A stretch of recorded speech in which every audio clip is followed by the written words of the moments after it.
Hi everyone, this side Mayuri. Hello guys. तो आज हम जो पढ़ने वाले हैं वो है एमपी एपेक्स बैंक के लिए स्टैटिक बैंक अफेयर्स। तो उसके लिए मैंने एक सीरीज लॉन्च की जिसमें टोटल 12 या 13 क्लासेस होंगी, जिसमें हम सारा स्टैटिक बैंकिंग अफेयर्स कंप्लीट करेंगे। तो स्टार्ट करते हैं।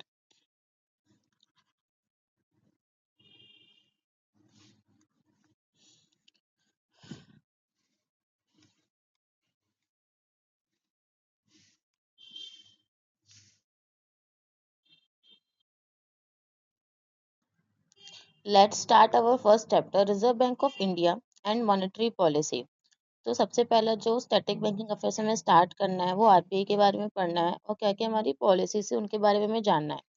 तो वो डायरेक्ट हम एमसीक्यू से स्टार्ट करते हैं कि आरबीआई सबसे पहले कब एस्टेब्लिश हुआ था। तो आरबीआई सबसे पहले एस्टेब्लिश हुआ था 1 अप्रैल 1935 को। तो ये बहुत बेसिक क्वेश्चन है, बट पूछा भी जा सकता है क्योंकि बहुत बेसिक है, कभी कभी बेसिक भी फंस जाते हैं। ठीक है, आरबीआई लेकिन ओरिजिनली कब एस्टेब्लिश हुआ था, किस सिटी में? तो आरबीआई जो है वो सबसे पहले कलकत्ता में हुआ था। उसके बाद उसको कहाँ शिफ्ट कर दिया गया था? मुंबई में कर दिया गया था 1937 में। पहले इसको हमने as a private share holder bank के जैसे सेटअप किया था। आरबीआई वाज नेशनलाइज, आरबीआई का नेशनलाइजेशन हुआ था 1949 में। 1 जनवरी 1949 को इसका नेशनलाइजेशन कर दिया गया था। ठीक है, under the full government of India ownership के तहत। ठीक है, पहला गवर्नर कौन था आरबीआई का? पहला गवर्नर कौन था याद रखना। हमें पहले तो अपने यहाँ जो भी थे वो सारे बाहर के थे, तो इंडियन कोई भी नहीं था। तो कौन थे? सर ऑब्सबॉर्न एक्रिन स्मिथ, याद रखना। तो और जो अपने फर्स्ट इंडियन कौन थे? सीडी देशमुख। देशमुख से सीडी कैसे याद रखना? सीआईडी। सबसे पहले अपन सब यही देखते थे सीआईडी से, सीडी देशमुख से याद रखना। ठीक है, अब उसके बाद हम नीचे बढ़ते हैं। RBI was establish on the recommendation of which commission? किस कमीशन के बेसिस पे आरबीआई को बनाया गया था? Young commission, Hilton young commission 1926 के तहत आरबीआई को बनाया गया था। नेक्स्ट क्वेश्चन है, the initial share capital of RBI one establish कितना था? 5 करोड़ था, याद रखना। सबसे पहले जब आरबीआई बनी थी उसका शेयर कैपिटल कितना था? 5 crore. Under which act was RBI established? RBI किस एक्ट के तहत एस्टेब्लिश्ड हुआ था? RBI reserve bank of India act 1934, याद रखना। The headquarters of RBI, RBI के जो हेडक्वार्टर्स थे वो ओरिजिनली कहाँ पे लोकेटेड थे? सबसे पहले कहाँ पे लोकेटेड थे आरबीआई के? ओरिजिनली कहाँ थे? कलकत्ता में थे। फिर कहाँ पे शिफ्ट कर दिए गए थे? मुंबई में शिफ्ट कर दिए गए थे। तो अभी करंटली कहाँ लोकेटेड है? मुंबई में लोकेटेड है। Very good.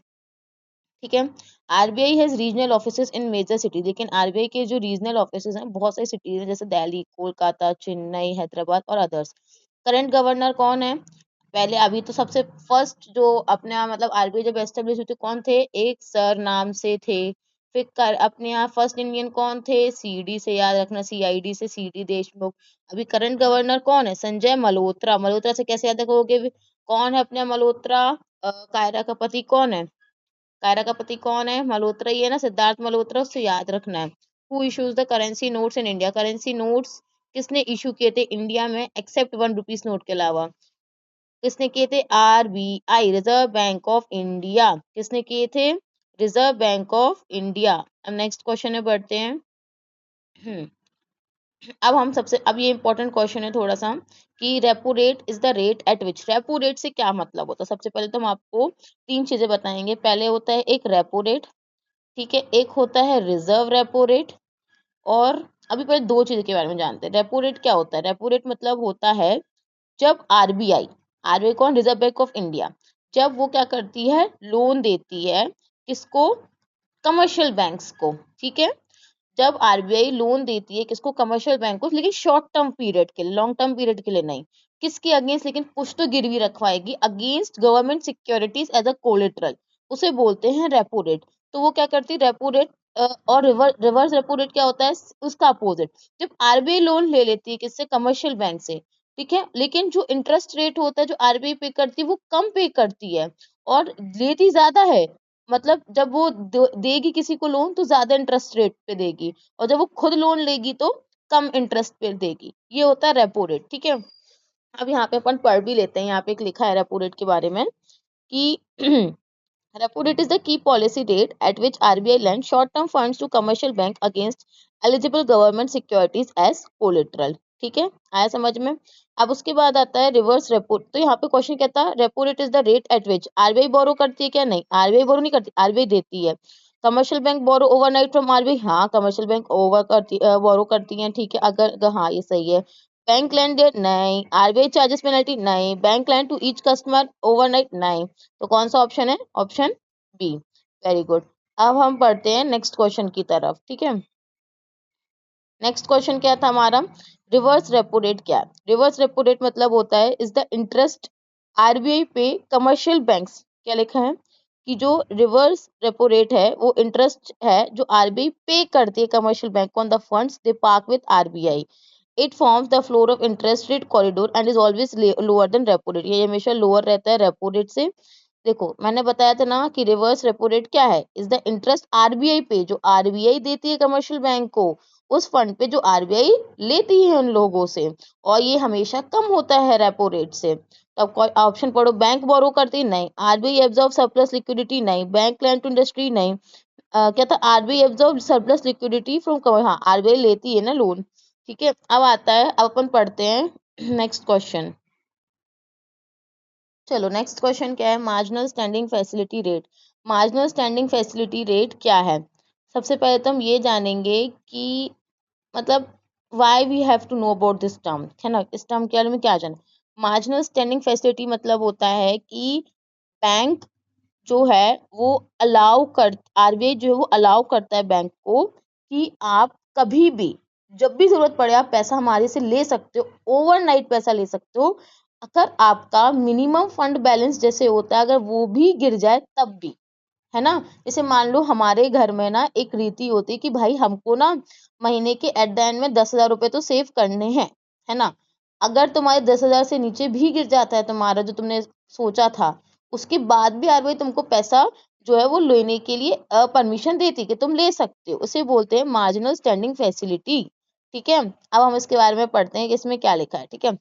Marginal standing facility allow bank to borrow overnight from RBI even by dipping into the SLR holding. SLR मतलब होता है statutory liquidity ratio. इसका मतलब होता है कि जैसे मान लो हमारे पास bank statutory liquidity ratio holding मतलब होता है बैंक के पास एक minimum amount of cash, government securities, gold, ये सब होना ही चाहिए। एक फिक्स्ड अमाउंट ऑफ तो होना चाहिए, इस बेस लेवल के नीचे नहीं गिरना चाहिए। लेकिन अगर गिर जाता है तब भी मार्जिनल स्टैंडिंग फैसिलिटी आप ओवरनाइट बोरो कर सकते हो। एमएसएफ रेट क्या होता है? रेपो रेट जो चल रहा है वो प्लस 25 बेसिस पॉइंट, है ना, forming the upper bound of the LAF corridor. LAF मतलब होता है लिक्विडिटी, लिक्विडिटी मतलब इसमें मेंटेन करना कि इतना हमारे पास पैसा आना जाना चाहिए, ठीक है। अब उसके बाद तो उसका ऑप्शन क्या होगा? Marginal standing facility rate is repo rate plus 25 basis point ceiling of corridor. अब नेक्स्ट क्वेश्चन की तरफ हम आगे बढ़ते हैं। नेक्स्ट क्वेश्चन क्या बोलता है? Cash reserve ratio is maintain by a bank as per the percentage of. जो कैश रिजर्व रेशियो है मतलब क्या होता है कि हमारे पास एक मिनिमम अमाउंट ऑफ कैश होना चाहिए, है ना। Bank must maintain CR as a percentage of the net demand and liabilities, मतलब जितनी, जैसे मान लो आज हमारे बैंक में कस्टमर्स आते हैं 10 लाख रुपए जमा करते हैं, 20 लाख रुपए उधार मतलब बोरो करने आते हैं, तो हमारे पास एक मेंटेन होना चाहिए कि हमारे पास इतना पैसा हो ताकि हम कस्टमर आए तो हम उसको दे सकें और कस्टमर आए तो हम जमा कर सकें। इसलिए हमें net demand and time liabilities को मेंटेन करना चाहिए। CRR are no interest for bank, मतलब इससे कोई पैसा हमें जनरेट नहीं होता, क्योंकि ये कुछ भी आज पता नहीं ना आज कितना पैसा आ रहा है कितना पैसा डिपॉजिट हो रहा है, लेकिन एक एस्टिमेट तो होता है कि हाँ इतना तो आता है। कुछ फिक्स्ड कस्टमर्स होते हैं बैंक के पास जो डिपॉजिट करने आते हैं, लेकिन यू नेवर नो कि कब कौन कितने पैसे निकालने आ रहा है। तो सीआरआर में कोई इंटरेस्ट नहीं होता बैंक के लिए, बस डायरेक्टली कंट्रोल करता है मनी सप्लाई। मैंने अभी बताया आपको। चलो इसका ऑप्शन क्या है? CRR is maintain by the bank as the percentage of total asset, net demand and time liabilities, ये होगा net demand and time liabilities. चलो आगे बढ़ते हैं। Statutory liquidity ratio is maintain by the bank in the form of, हमने अभी बताया था स्टैट्यूटरी लिक्विडिटी क्या होता है कि एक मिनिमम अमाउंट आपको कैश, गोल्ड, गवर्नमेंट सिक्योरिटीज ये सब मेंटेन करके रखना है, ठीक है। अब आगे बढ़ते हैं। हम्म बैंक रेट डिफरेंट क्यों है? किससे? रेपो रेट से। क्यों है डिफरेंट? चलो बताओ बैंक रेट क्या होता है? बैंक रेट मतलब होता है, बैंक रेट जो होता है ना वो ज्यादा होता है रेपो रेट से। क्यों होता है? क्योंकि बैंक रेट जो होता है वो हम लॉन्ग टर्म के लिए देते हैं, है ना। और रेपो रेट क्या होता है? हम शॉर्ट टर्म के लिए लेते हैं। फंड रेपो रेट की डेफिनेशन क्या होती है? शॉर्ट टर्म के लिए ना। बैंक रेट क्या होता है? लॉन्ग टर्म के लिए लोन देता है। यहाँ पढ़ते हैं। Bank rate is the rate at which RBI lends to bank for medium या लॉन्ग टर्म के लिए विदाउट कोलेट्रल। यहाँ पे कोलेट्रल की भी नहीं जरूरत पड़ती, बल्कि रेपो रेट में क्या होता है, शॉर्ट टर्म फंडिंग के लिए देते हैं अगेंस्ट कोलेट्रल सिक्योरिटीज, मतलब government securities against as a collateral. Currently bank rate क्या है, minimum marginal standing facility rate, जिसमें क्या आता है, repo plus 25 basis point. It is the penal rate for CRR और एसएलआर डेफिशिएंसी के लिए पेनल रेट होता है। ठीक है, अब इसमें क्वेश्चन क्या पूछा, बैंक इज डिफरेंट क्यों होता है, क्योंकि bank rate is overnight lending, नहीं। क्या आप बैंक से पैसा ओवरनाइट लेते हो क्या, नहीं। Bank rate is a long term medium term, हाँ। Bank term without collateral, very good, ये वाला पॉइंट सही है। चलो आगे बढ़ते हैं अब हम इसके साथ ही। नेक्स्ट क्वेश्चन है हमारा स्टैंडिंग डिपॉजिट फैसिलिटी। एक हमें पता था स्टैट्यूटरी लिक्विडिटी रेशो। अब हम पढ़ने जा रहे हैं, अब हम क्या पढ़ने जा रहे हैं, स्टैंडिंग डिपॉजिट फैसिलिटी। आरबीआई ने कब इंट्रोड्यूस की थी, 2022 में की थी। ये क्यों इंट्रोड्यूस की थी, it allow RBI to absorb surplus liquidity from bank. मतलब जैसे मान लो बैंक के पास आना था 50 लाख, आ गया है 1 करोड़, तो बैंक आरबीआई क्या करेगी, वो 50 लाख एक्स्ट्रा जो आया है वो ले लेगी। बैंक के पास आना चाहिए था 50 लाख, आया है सिर्फ 20 लाख, तो जो ये पैसा कमी है यहाँ पे डिफिशियंसी, वो कौन देगी, आरबीआई। तो स्टैंडिंग डिपॉजिट फैसिलिटी का मतलब ये है, कमी होगी हम तुम्हें दे देंगे, ज्यादा होगा तो हम तुमसे ले लेंगे। तो ये होता है एसडीएफ, ऐसे याद रखना। स्टैंड खड़ा है, खड़ा इंसान क्यों रहता, पैसा मिल गया तो चला जाएगा, नहीं मिलागा तो खड़ा रहेगा। मतलब थोड़ा हिंट से याद करो चीजों को, क्योंकि अभी पेपर आने वाला, जस्ट 15 डेज है आपके पास, आप जल्दी से इसको कंप्लीट कीजिए अपनी। एटलीस्ट 10-15 क्वेश्चन तो स्टैटिक बैंकिंग अफेयर्स से बनेंगे ही बनेंगे, इसलिए मैं चाहती हूँ कि आप जल्दी जल्दी इसको याद करो। ओके, नेक्स्ट क्वेश्चन है हमारा, the liquidity adjustment facility consist of. जो लिक्विडिटी एडजस्टमेंट फैसिलिटी है वो, उसका मतलब क्या होता है, liquidity adjustment facility manage day to day liquidity. Liquidity से क्या समझते हो, डे टू डे कैश, है ना। तो लिक्विडिटी एसेट फैसिलिटी क्या करती है, डे टू डे लिक्विडिटी को मैनेज करती है। इसके पास दो विंडोज होती हैं, एक होती है रेपो, एक होती होगी रिवर्स। रेपो में क्या होता है, जब फंड इंजेक्ट करेगी बैंक में, रिवर्स क्या करेगी, ले लेगी एक्सेस फंड को। This form the interest rate corridor, इससे क्या होता है, इंटरेस्ट रेट कॉरिडोर होता है। चलो आगे बढ़ते, तो यहाँ पे ऑप्शन क्या होगा, लिक्विडिटी क्या होती है, एक होती रेपो रेट, एक होती रिवर्स रेपो रेट। आगे बढ़ो क्वेश्चन में। ओपन मार्केट ऑपरेशंस क्या होते हैं, ओपन मार्केट क्या होते हैं, buying and selling government securities in open market to manage the liquidity. अगर आपको अपने बैंक में अगर आपको अपने बैंक में कैश मेंटेन करना है, तो आप क्या करोगे, सीधी सी बात है, आप अपनी सिक्योरिटीज को ओपनली बेच सकोगे ताकि आपके पास पैसा आ जाए, है ना। या आपके पास ज्यादा पैसा होगा तो आप खरीद लोगे। तो buying and selling government securities in open market to manage the liquidity, liquidity को मैनेज करने के लिए ओपन मार्केट कंडीशन यही होती है। चलो अब मार्केट स्टेबलाइजेशन स्कीम क्या है, मार्केट स्टेबलाइजेशन स्कीम क्या है, absorb access liquidity from large foreign exchange inflows. ठीक है, अगर आपके पास बहुत ज्यादा पैसा आ जाता है तो आप उसको एब्जॉर्ब करो, मतलब उसे ले लो, तो उस फंड को एक अलग से अकाउंट में रख दो, जिसे बोलते हैं मार्केट स्टेबलाइजेशन स्कीम। अब ये हम क्यों करते हैं यार, जब हमको जरूरत पड़ेगी तब हम उस पैसे को निकाल लेंगे। अगर आपके पास हद से ज्यादा पैसा हो जाता है तो आप उसको एक जगह पे रख दो, ताकि जब आपको जरूरत पड़ेगी उसको हम वहां से निकाल लेंगे। तो जहाँ पे अलग से रखना है उसके लिए ही मार्केट स्टेबलाइजेशन स्कीम बनी गई है। ठीक है, अब उसके बाद हम पढ़ते हैं नेक्स्ट क्वेश्चन। इसको पहले रफ कर लिया जाए, है ना। अब अपन इसको आगे बढ़ाते हैं।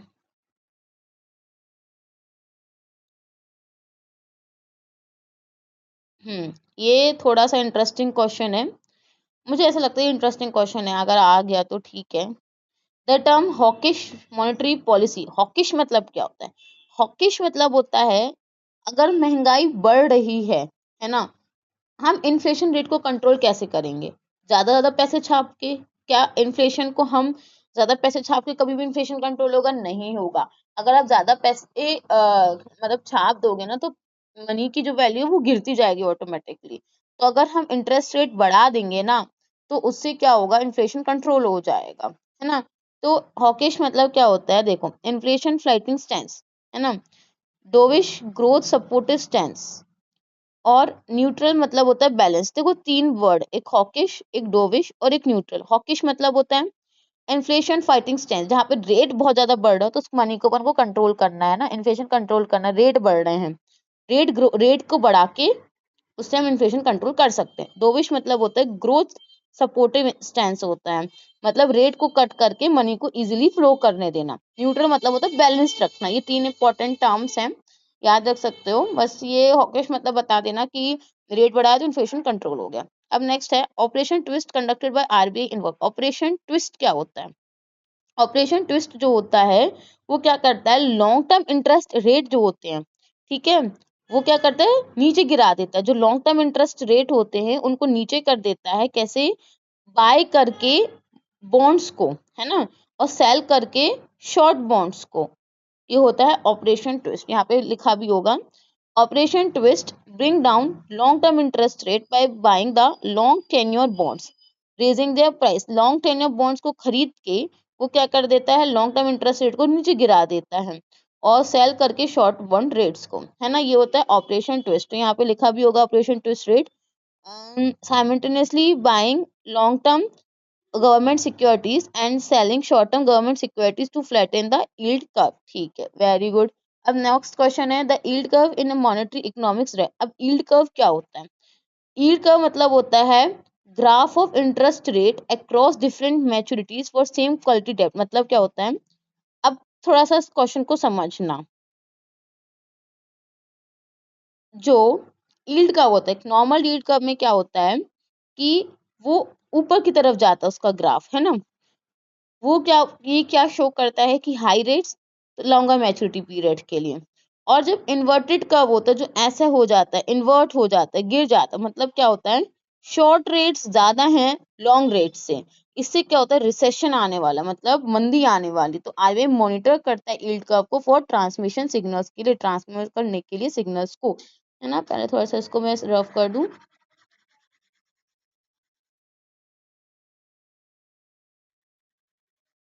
हम्म तो यहाँ पे लिखा भी होगा यील्ड कर्व क्या होता है, graph of interest rate across different maturities for same quality डेब्ट के लिए कैसा हमारा ग्राफ है, उसे बोलते हैं यील्ड कर्व। ठीक है, स्टरलाइजेशन क्या होता है? स्टरलाइजेशन मतलब, आप स्टरलाइजेशन से क्या समझते हो, थोड़ा सा अपना दिमाग लगाओ। जब आरबीआई क्या करती है, फॉरेन एक्सचेंज को खरीदती है, ठीक है, तो वो क्या कर देती है, गवर्नमेंट सिक्योरिटीज को ओपन मार्केट के थ्रू सेल कर देती है कि वो स्टरलाइज करे, मतलब एब्जॉर्व कर सके एक्सेस पैसे को। इससे क्या होगा, इन्फ्लेशन जो है वो रुकेगा, है ना। स्टरलाइजेशन मतलब अपने स्टरलाइज मतलब लोग करते हैं ना, स्टरलाइजेशन करा लेते हैं, मतलब मैचेस में खेलने के लिए, ताकि जीत सकें। मतलब स्टरलाइजेशन, आप इसमें स्टरलाइजेशन इंजेक्शन लगा के आए हैं अपनी बॉडी को अच्छा दिखाने के लिए या जीतने के लिए, जो ड्रग्स टाइप का होता है ना। लेकिन यहाँ पे इसका डिफरेंट मीनिंग है, बट मैं आपको थोड़ा सा वर्ड को याद कराने के लिए बोल रही हूँ। स्टरलाइजेशन का मतलब ये होता है कि जब आरबीआई फॉरेन एक्सचेंज खरीदती है, तो क्या, कैसे खरीदती है, वो गवर्नमेंट की सिक्योरिटीज को बेच देती है ओपन मार्केट कंडीशंस ऑपरेशंस के थ्रू, ठीक है। इससे क्या होता है, वो एब्सॉर्ब कर लेती, जो एक्सेस पैसा आएगा ना उसको वो इस्तेमाल कर लेगी गवर्नमेंट फॉरेन एक्सचेंज को बाय करने के लिए। इससे क्या होगा, इन्फ्लेशन जो है वो थोड़ा कम होगा, है ना। अब इसी के साथ आगे बढ़ते हैं, चलो। मोरल, और इसका ऑप्शन क्या है, salutation in the context of RBI foreign exchange intervention means eliminating, नहीं, offsetting the money supply impact of foreign exchange purchase by selling the, हाँ ये सही है। चलो अब आगे बढ़े। बस 10 मिनट और क्लास रहेगी, only 30 minutes class will be there every day. Sterilisation हो गया है ना। मोरल सेसेशन, मोरल सेसेशन क्या है? Moral suasion as a monetary policy tool means, moral suasion मतलब क्या होता है, एक क्वालिटेटिव नॉन कंपल्सरी टूल होता है where RBI use moral authority persuasion and informal advices to influence banking lending and deposit decision in line with monetary policy. जहाँ पे RBI अपनी मोरल ऑथोरिटी का इस्तेमाल करते हुए, इनफॉर्मल एडवाइस का इस्तेमाल करते हुए इन्फ्लुएंस करने के लिए बैंकिंग की लैंडिंग और डिपॉजिट डिसीजंस को, ठीक है। तो इसमें क्या लिखा है, RBI persuading banks informally through advice guidelines and request to follow the policy stand. RBI जब क्या बोलती है, बैंक को मजबूर करती है, फॉर्मली मतलब बोलती है कि ऐसे ऐसे टारगेट्स पूरे करना, कुछ नहीं है ये। Monetary policy commission of RBI कितने मेंबर्स हैं, याद रखना, थोड़ा इंपॉर्टेंट क्वेश्चन है। जो मॉनेटरी पॉलिसी कमीशन है उसमें टोटल 6, कैसे आता होगी, 6 मेंबर्स हैं, है ना। 6 मेंबर्स हैं, 3 आरबीआई से हैं, ठीक है, गवर्नर एज अ चेयरपर्सन, एक डिप्टी गवर्नर, एक आरबीआई ऑफिसर। ठीक है, 3 एक्सटर्नल होते हैं जो सेंट्रल गवर्नमेंट अपॉइंट करती बाय नोटिफिकेशन। टोटल 6 हैं। 3 जो होती हैं वो आरबीआई से होते हैं, 3 होते हैं एक्सटर्नल जो सेंट्रल गवर्नमेंट नोटिफिकेशन करती है। एमपीसी की, हाँ, एमपीसी कितनी बार मिलती है एक साल में? एमपीसी मिलती है 6 बार और बाय मंथली मिलती है। इसका मतलब होता है हर 2 महीने में मिलती है। ठीक है, resulting in 6 meeting per year. एक साल में कितनी मीटिंग होती है? 6 मीटिंग होती हैं। ठीक है, एक ईयर में वो कितनी बार मिलती है? 6 टाइम मिलती है। वो कैसे मिलती है? और बाय मंथली मिलती है, हर 2 महीने में मिलेगी। ठीक है, तो टोटल कितनी हो गई? 6।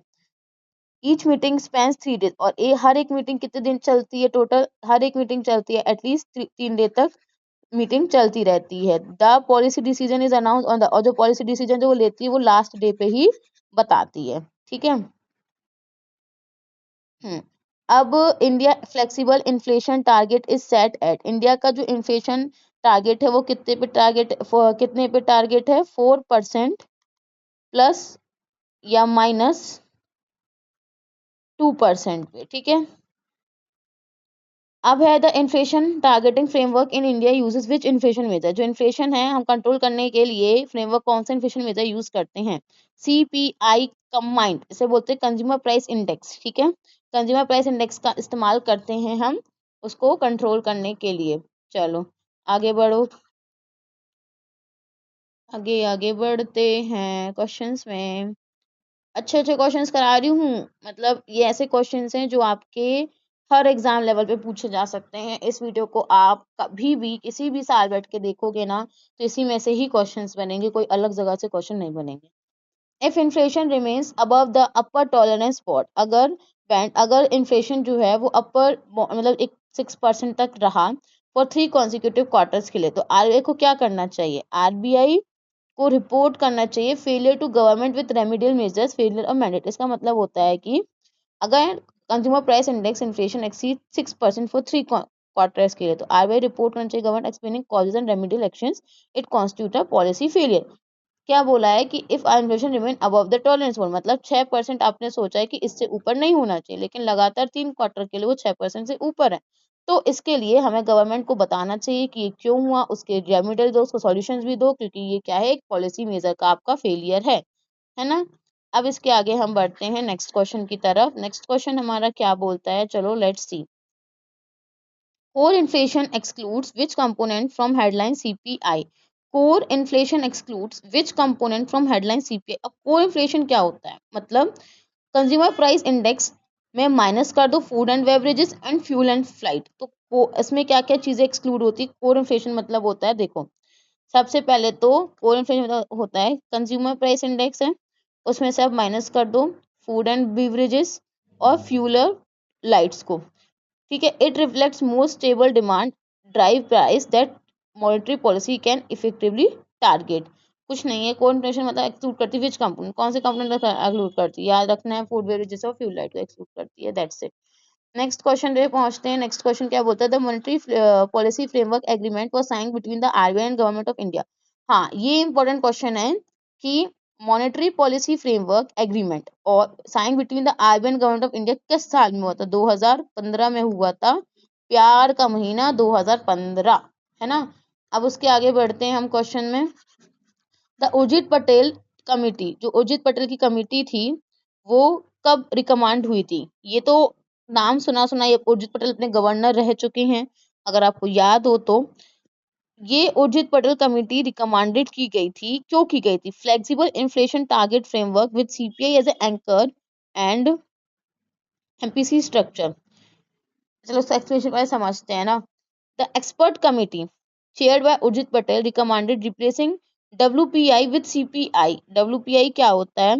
With CPI setting a 4% inflation target with percent two minus band and setting up a monetary. Okay, याद आ गया।